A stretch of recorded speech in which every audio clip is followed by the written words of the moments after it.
I got here just in time. The serious vintage bikes are just rolling in.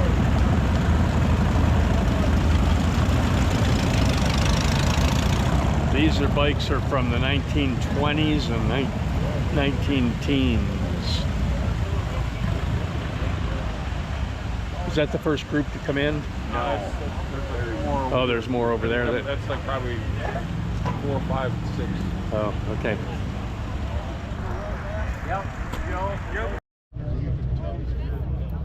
Ace Motorcycle. Henderson. These bikes are from the teens, the 19-teens. Harley Davidson. So there's a Harley Davidson from 1916.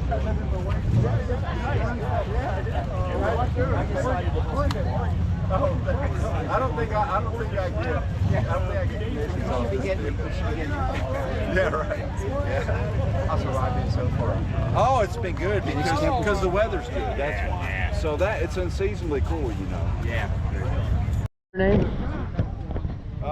My name's Eric Bahl. Eric Bahl. Yeah, I'm from Huntsville, Alabama, and I'm riding in the 2025 inaugural Transamerican motorcycle endurance run. And is this a follow-up of what used to be the Cannonball Run? It's not a follow-up, it's kind of a parallel event. A parallel event Yeah. of Cannonball Run. Okay. Yeah, so I'm not sure, you know, I've done some cannonballs. I'm not sure what the future is for that. I don't know. So this is just another event that's put on. Mm-hmm. So this one is restricted to 1925 and earlier bikes, so 100 years old or older. And I think the earliest bike we've got entered right now is a 1910. And so we're going from Nags Head, North Carolina to the coast of Oregon, so 4,000 miles. 4,000 miles, wow. Yep. And On 100-year-old I'm riding bikes. a 1915 Harley that is 61 cubic inch, and it's got about 8 horsepower at sea level. When you get up into altitude, you lose some horsepower. How many cubic inch did you say? 61 cubic inch. 61 cubic inch. 8 horsepower, Wow. roughly. So that's a 1,000cc bike with 8 horsepower. This is a tractor technology here. I also am riding a 1,000cc bike, but mine has about 70 horsepower. Yeah, I think you must have like cheated somehow. So what you got on this guy, this is a hand shift motorcycle. So this 15 was the first year of the 3-speed transmission. Oh, okay. And so you've got a hand shifter, and then you've got a foot clutch, or a hand, you can actually operate it with your hand if need be. 15, when they introduced the 3-speed transmission, it was a pedal start bike, which is integrated into the transmission.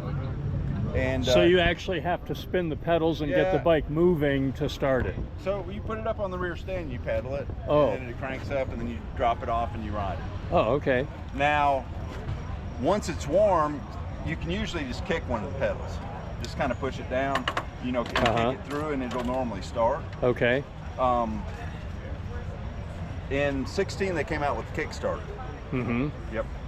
So then that's how you can kind of tell a 15 from a 16 a lot of times. Although you might see a 15 and a 16 transmission in it because guys prefer the kicker. Mm-hmm. Okay. So it's magneto ignition. So there's a magneto right here. There's no battery on this. So Okay. There's no battery power, and originally these bikes were accessories if you wanted a headlight or a taillight. Does this have a manual oil pump too, as well? Do you have to manually It pump does. oil? It's got a primer pump up here. And So do you on the have to push that once in a while you're riding to get oil? No, not No. usually. No. So What I see it's happens- dripping a little oil. Oh, this thing leaks oil everywhere. Yeah. Look at my, I mean, Oh, by the time okay. I get to the other coast, I'll be black. Yeah. Okay. I mean, if you look at the guys that were racing back in the day, they have Yeah. white raccoon eyes, Yeah. and they're completely black. Yeah. These bikes leak everywhere. Okay. They leak. If they quit just- leaking, you're in trouble. Does it have an oil tank? Yeah, so here's how this works. This engine holds about 2 ounces, 3 ounces of oil, and about every hour I've got to drain it out. And then I pump in about 2 or 3 ounces. And then on another first for 15 was they had a mechanical drip feeder, which is on this side over here.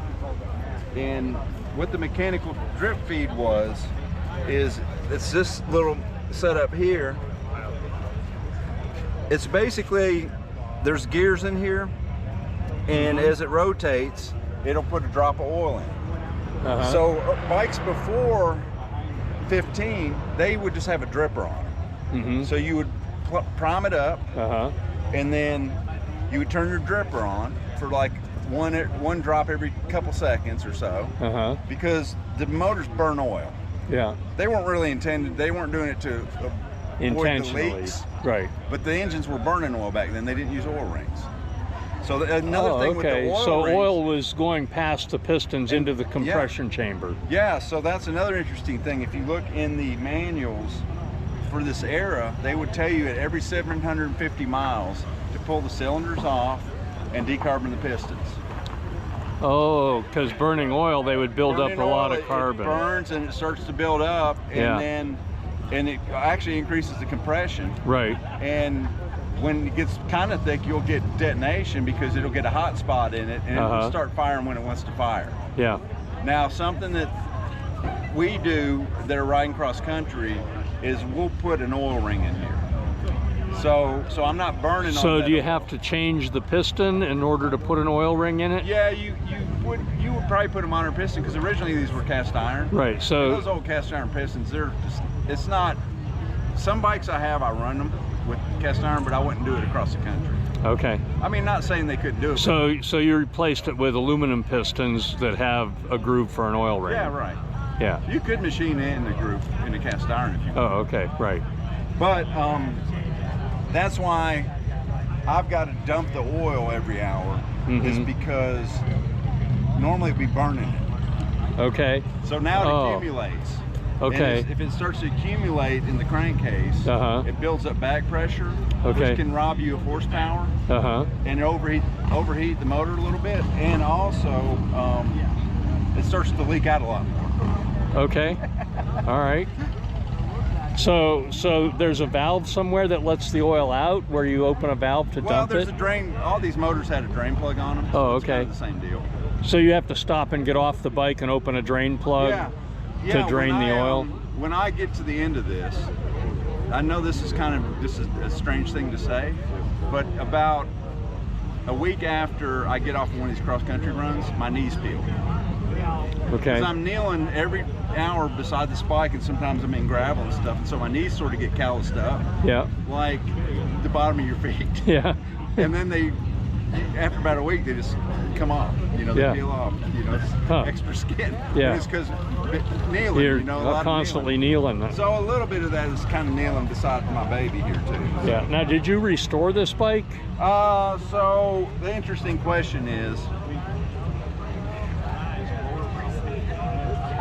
yes and no. Okay.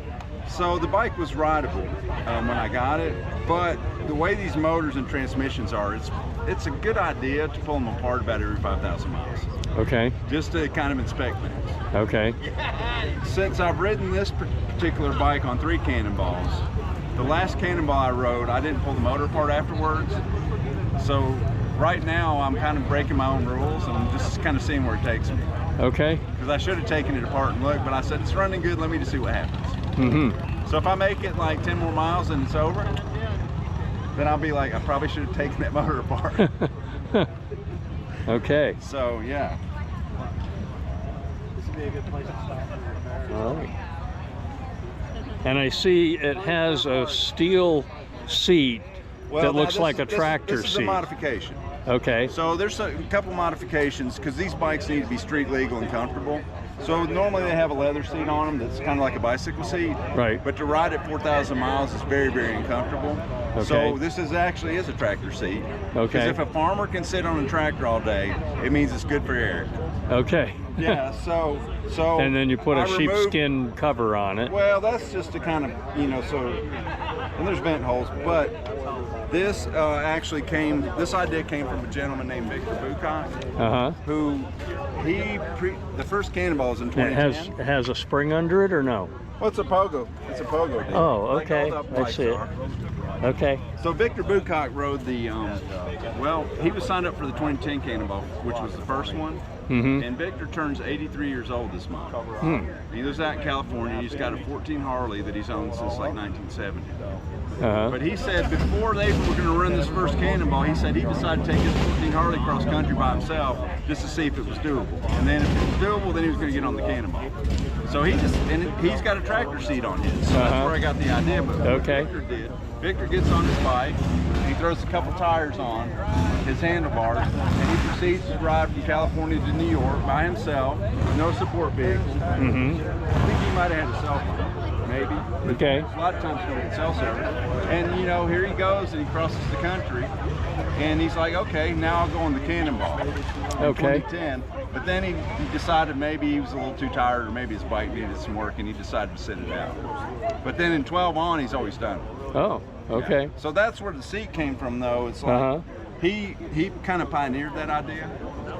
Okay. So like when I take this bike and get it ready to ride cross country, I make some changes. So I pull the original seat off.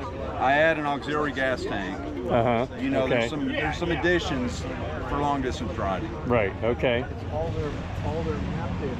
All right. Well, thank you for all the information. Hey. And again, you're Eric Bahl from Bahl, Huntsville, Alabama. From and Alabama. I'm riding a 1913 Harley Davidson that's named Lucille after my grandmother. Okay.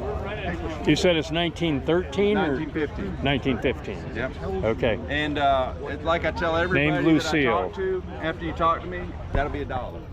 Okay. That's why I didn't say anything. Well, thank you very much, Eric. Appreciate all the information about the ride and the event. And well, I'm not a great looking guy, but I hope you get rich off that video.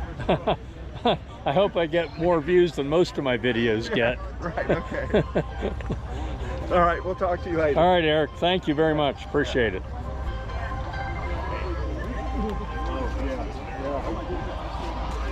Okay, so here's a 1916 Harley, and this one has the kickstart, but it looks like a bicycle pedal on there. But it has the kickstart like Eric was talking about, that started in 1916, would have been the first year for that. Prior to that, it would have had the pedals that you pedal to start it. Interesting stuff. Well, anyway, I'm going to go look around in the museum a little bit.